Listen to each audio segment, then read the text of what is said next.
Miles, thank you very much for talking through with us the puzzle of Pickett's farm. We had a bunch of directors who loved alliteration about this time, so there you go. South Perrott in Dorset. Perhaps you could just say a little bit about in-house. We used to refer to an archaeological liaison officer when we went to a site on time team, or a team leader, or occasionally an archaeological policeman, where effectively time team turn up with all the usual characters and diggers and everything. But there's usually some person in the middle who is a site supervisor, director. How did you find, you played that role quite a few times, how do you feel being sort of compressed into the time team 3-day filming and trying to do archaeology system?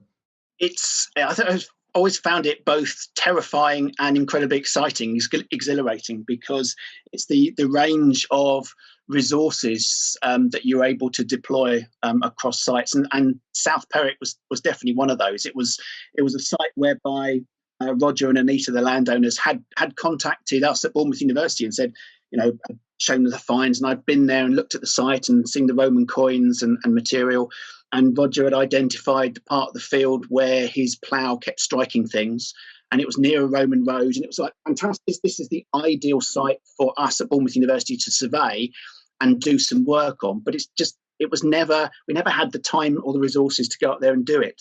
And I think as you'd contacted me at the time and said, have you got any interesting Roman sites? And I was like, actually, yes, we've got one which the landowners want us to be involved. We've got the finds. We just haven't been able to marshal sufficient resources to go and do it. And of course, the great thing with time teams, the amount of experts you can bring in, it doesn't matter what you find. You've got somebody who can look at this obscure type of Iron Age pottery or this particular strange bit of Roman metalwork, and you're getting answers and you're getting discussions and you're getting debate there and then, rather than on a normal dig when it happens sort of a year, 2 years later in post-X. So that is great, but as yourself are aware, it's that you feel you're sort of on this motorbike, and any minute you could just career off and it will go disastrously wrong. And South Perrott was like that. It was a real roller coaster of a site. And I seem to remember it was one of those where we'd arrived there encouraged by you one way and another.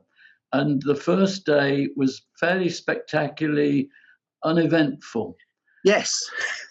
Yeah, the first day when you had Mark Corney, Guy to the Bedwire, and Richard Rees, so you got three really prominent Romanists were there, expecting to see this great Roman temple complex arriving.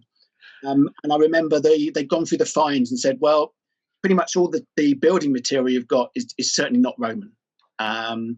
The coins are, but there's only a few of them. And then they were doing the field walk. I remember standing in the corner of the field, maize crop, and people were field walking, and no one was picking anything up. And I think at one stage Kerry came past and sort of winked at me and said, "There's nothing on the geophysics either."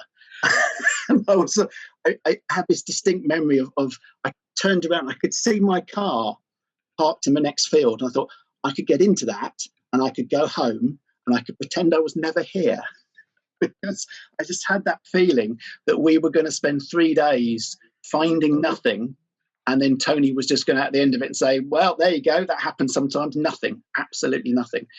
How we were going to spin this out, and I thought, well, that's my career over effectively.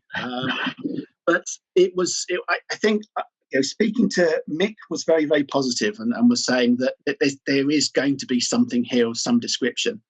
And he and myself and Richard Rees were looking at the coins and thinking, this isn't a coin hoard. It's not a single find. These are coins that have been buried here over many generations. So there's got to be something up there for people in the Roman period to have been burying these coins. When we thought, even without doing geophysics, we'll put a trench across where the coins are coming up. And I couldn't watch. I think I was behind one of the vans, just sort of sobbing quietly to myself.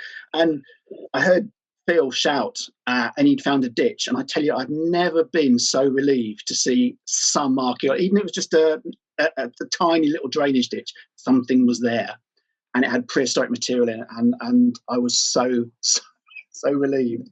But I think it's a great case in point, because you are when you're going to sites like that, it is a dangerous game. Something could be there, but until you actually start taking the tops off, you just don't know what it is going to be. And the fact that there was a fantastic late Neolithic, early Bronze Age monument, but we only knew it was there because the Romans had buried coins around the outside. It's if they hadn't have done that, we would have never, been ploughed flat. We wouldn't have known anything was there. But God, it was such a relief to see Phil digging a ditch. If you were telling somebody why they should watch this program, what would the answer be to that? I think you should watch the Puzzle of Pickett's Farm, because it is really one of the ultimate time teams, in the sense that we arrive with an idea, and that idea is blown away within the first 5 minutes, and then everything we find changes our perception of the site. It was a completely unexpected discovery, and I think it's one of those episodes that really gives you an idea of what archaeologists try and do, and how every single discovery changes our understanding of a site. So Miles, thank you very much. I always enjoy talking to you. Very interesting. And best wishes for your next week of intensive Zoom with the students. Thank you, Tim. Good talking to you.